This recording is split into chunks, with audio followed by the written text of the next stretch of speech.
ننتقل إلى اللوحة التي بعدها والتي تتحدث عن 3 أحرف جديدة، وهي قول الإمام الجزري رحمه الله في البيت 17 و18: والظاء والذال وثاء للعليا من طرفيهما.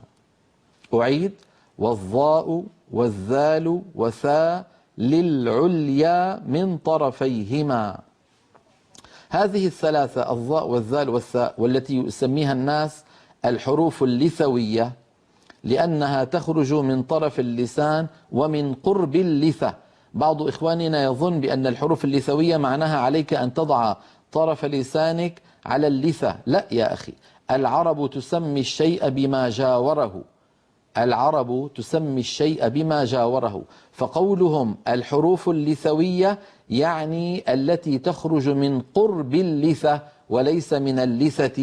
يعني اللثة هي اللحم النابت حول الأسنان وليس من اللثة نفسها. إذن على القارئ كما نرى في التعريف من طرف اللسان مع أطراف الثنايا العليا. إذن الطرف على الطرف. بارك الله فيكم. انظروا إلى اللوحة تجدون بأن طرف اللسان أو رأس اللسان قد وضع منتهى الطرف على منتهى أطراف الثنايا العليا، الطرف على الطرف.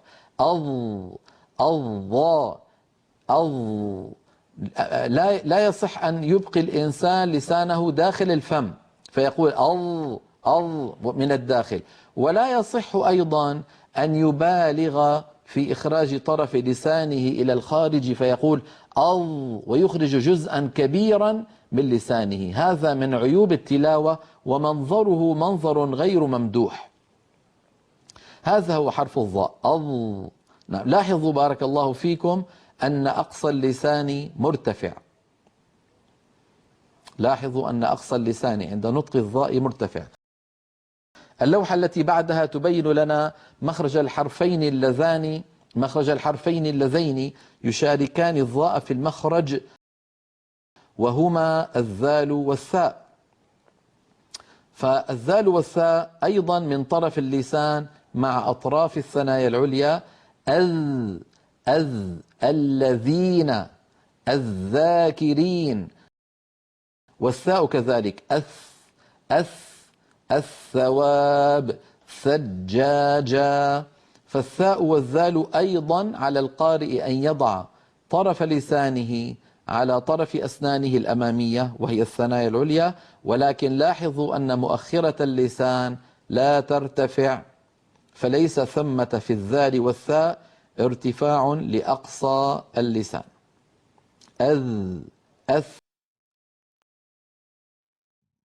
اللوحة التي بعدها تبين لنا مقارنة بين الظاء من جهة والذال والثاء من جهة أخرى. فلاحظوا بأن الظاء على اليمين والذال والثاء على اليسار. رأس اللسان موضعه واحد في الحروف الثلاثة. رأس اللسان موضعه واحد، لكن الذي يختلف أن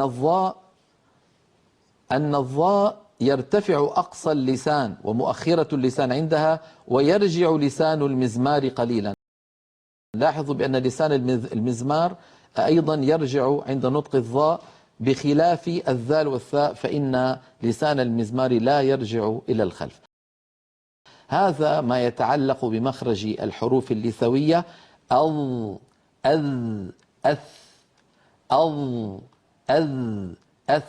هذه الثلاثة لابد أن تنطق بهذه الكيفية. نذهب إلى فاصل ثم نعود لنتابع، فابقوا معنا. السلام عليكم ورحمة الله.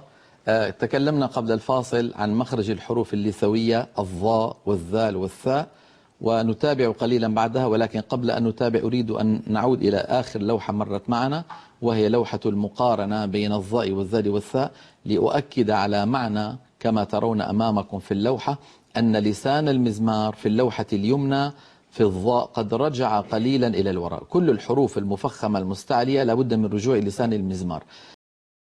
لاحظوا بارك الله فيكم كيف أنه راجع أكثر من اللوحة التي على اليسار. انظروا إلى اللوحة التي فيها مخرج الذال والثاء، تجدون بأن البعد بين لسان المزمار والجدار الخلفي للحلق أوسع منه في الصورة التي على اليمين. اليمين فيها تضيق، لذلك لما نقول أو نجد بأن لسان المزمار قد رجع أكثر من لما نقول أذ، وهذا واضح بالحس والتجريب.